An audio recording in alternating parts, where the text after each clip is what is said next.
How's that? Is that good? Well, Oh, yeah. Good? All right. I can always take it off. Yeah, it's kind of in front of my eyes. Oh, you say I can take it off the... You can take it off. Okay. Yeah. Don't stroke my tongue. That's just getting the light. Hi, hello. When I'm stepping back because the lights are in my You eyes. can move this too, but you don't have to Okay. move your life this way. Yeah. Here you are. When I was in 9th grade, my family went to stay in London, England, because my father had a sabbatical leave.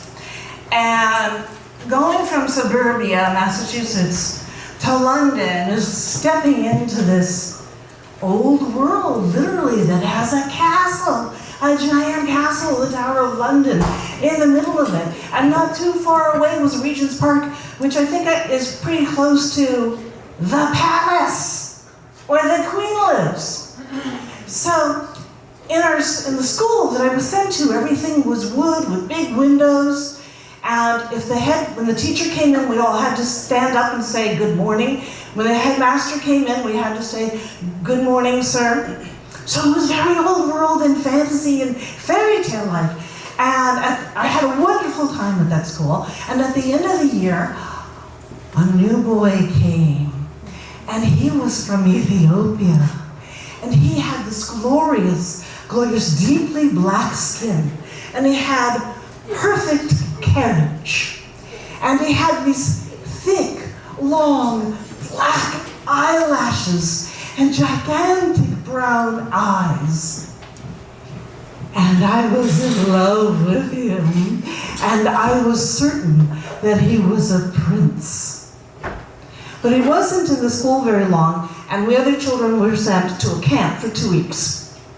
But I was always convinced that he was a prince. When my mother told me that he was actually the son of the ambassador from Ethiopia. And my husband has told me that, yes, that is kind of a typical thing. My husband is La Sucre of Spain, that's another story. And that the really wealthy and high-placed people, when they're coming to another country, will hide them into a public school, which was what we would call at school, a public school. So yes, he really was an upper echelon, not a prince, but definitely an ambassador's son. So I didn't have too many romances because they were all one-sided until basically I got out of college. Okay, and so then my friends that I was staying with for the summer had to go back to college. I was on my own, but another friend said, okay, well, let's find a place. And we found a place, and she had first gone to a music school and then to the same college as I. She was still going there. And we found 2 guys to rent the top half of this house for. It was two family thing. And they were both jazz musicians, and she'd been a jazz musician. So the first week we're going there, Friday night, I go to the refrigerator and I open it up to see what's in there to get for dinner. And Dad comes to the refrigerator and he opens it up to see what's in there. And then Eddie joins us at the refrigerator, peering in it to see what's in there. And they look at me and they say, don't you have a date? And I said, no. And this was a sore point because I didn't have dates very often. And they looked at each other and they said, oh. And that was the start of a wonderful time. We each had our own bedrooms. We paid rent according to how good our bedroom was. And I can assure you, their bedrooms were better than mine. And my friend Pat said to me, as long as the 3 of you are not up there in Dan's room together, I'm okay. I hadn't thought of that. That sounded kind of possible. I'm not going to reveal anything there, but it really was a fun time until those who are polyamorous know that sometimes they aren't fun anymore. They got romance and double it, and when it crashes, it's a double crash. Oh well. So, moving right along, a few years later, another boyfriend. And we go to Santa Fe. And that's a wonderful city, at least at that time, a wonderful city. and we went to the reservations of the indigenous people. It was just fantastic.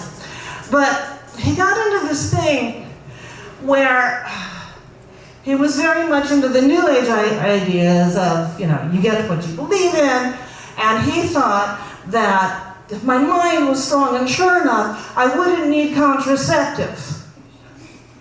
And he kind of kept pressing for that, and this eventually put me into a rage because I am not your science experiment.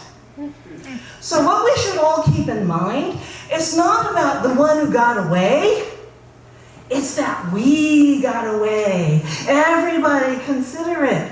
You got away from situations that would not have been the best for you. So, another bunch of years go by, and this friend of mine invites me to Valentine's Day party. And I don't want to go because I don't know any of the people there. She says, come on, it'll be fun. And I've never crashed any party. I was brought up fairly properly. I was once in love with a prince. Cynthia, there will be men there. Okay, so there we go.